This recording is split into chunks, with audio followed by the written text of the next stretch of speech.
यानंतर बघूया जिल्ह्यांच्या बातम्या। धाराशिव आणि छत्रपती संभाजीनगरसाठी लोकसभा आणि विधानसभा मतदारसंघांचं नाव उस्मानाबाद आणि औरंगाबाद राहणार। निवडणूक आयोगाचे आदेश 2026चा जनगणना होईपर्यंत हेच नाव राहणार। महाराष्ट्राच्या कानाकोपऱ्यामध्ये थंडीचा कडाका, थंडीचा मुक्काम 1 फेब्रुवारीपर्यंत कायम राहणार। संपूर्ण महाराष्ट्रात तापमान कमी होणार, हवामान तज्ज्ञांचा इशारा। धुळे कृषी उत्पन्न बाजार समितीमध्ये कांद्याला प्रति क्विंटल 150 ते 400 रुपयांचा दर। लागवडीचा एक खर्च निघत नसल्याने शेतकरी हवालदिल।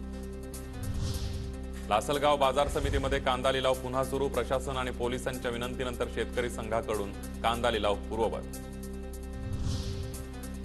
कोल्हापुरातील भीमा कृषी प्रदर्शनामध्ये गोलू नावाचा रेडा आकर्षणाचा केंद्र।